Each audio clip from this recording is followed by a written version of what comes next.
Vote चोरी को लेकर राहुल गांधी आज बड़ा खुलासा कर सकते हैं। सुबह 10 बजे राहुल गांधी प्रेस कॉन्फ्रेंस करेंगे और इसमें हाइड्रोजन बम फोड़ने की उन्होंने बात कही है।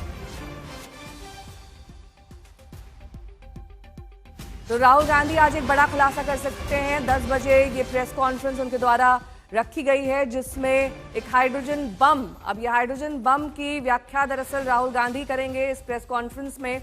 और इसी को लेकर आज ये बड़ा खुलासा वोट चोरी को लेकर। पहले कर्नाटक में वोट चोरी की बात राहुल गांधी और कांग्रेस पार्टी ने मुख्य तौर पर की थी। बीजेपी के लोगों तैयार हो जाओ, हाइड्रोजन बम आ रहा है।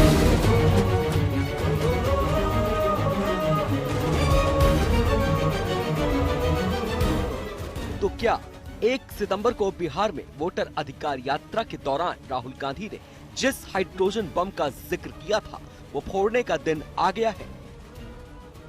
बीजेपी के लोग अच्छी तरह सुन लीजिए। भैया, एटम बम का नाम सुना आपने? सुना है एटम बम का नाम? उससे बड़ा क्या होता है? उससे बड़ा क्या होता है? एटम बम से बड़ा हाइड्रोजन बम होता है। होता है नहीं होता है? माधवपुरा में हमने एटम बम दिखाया था। बीजेपी के लोगों तैयार हो जाओ, हाइड्रोजन बम आ रहा है।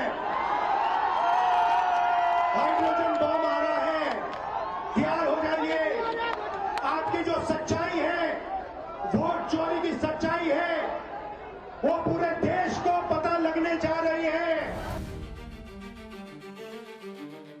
राहुल गांधी के इस बयान के 17 दिन बीत चुके हैं। आज सुबह 10 बजे दिल्ली के इंदिरा भवन में राहुल गांधी प्रेस कॉन्फ्रेंस करने वाले हैं। अटकलें तेज हैं कि मतदाता सूची में धांधली, जिसे वो वोट चोरी कहते हैं, के आरोपों की कड़ी में कोई नया खुलासा करेंगे। हालांकि बीजेपी पहले ही राहुल के खुलासे को फुस्सी बम बता चुकी है। अभी तक तो दुनिया में हाइड्रोजन बम नहीं फटा है, तो राहुल गांधी फोड़ने की बात कर रहे हैं। अगर चुनाव के गणना को लेकर उनका कर्नाटक का एटम बम था तो फुस हो गया। वो दिवाली का एक छोटा पटाखा भी नहीं निकला। वो क्या हाइड्रोजन बम की बात कर रहे हैं? राहुल गांधी ने 7 अगस्त को प्रेस कॉन्फ्रेंस कर बेंगलुरु सेंट्रल लोकसभा सीट के महादेवपुरा विधानसभा क्षेत्र में वोटों की भयंकर चोरी का आरोप लगाया था। उन्होंने आरोप लगाया कि महादेवपुरा विधानसभा क्षेत्र में 1 लाख से ज्यादा वोटों की चोरी हुई, जिससे बीजेपी को जीत मिली थी।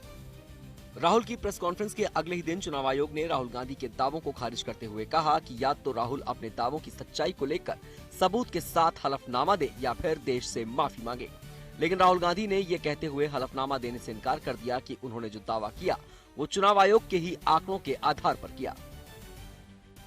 इलेक्शन कमीशन ने मुझसे एफिडेविट मांगा और किसी से एफिडेविट नहीं मांगा।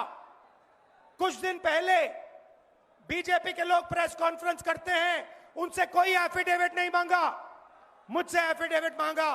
कहते हैं कि आप एफिडेविट दो कि आपने जो हमें कहा, आपने जो डेटा रखा है वो सही है।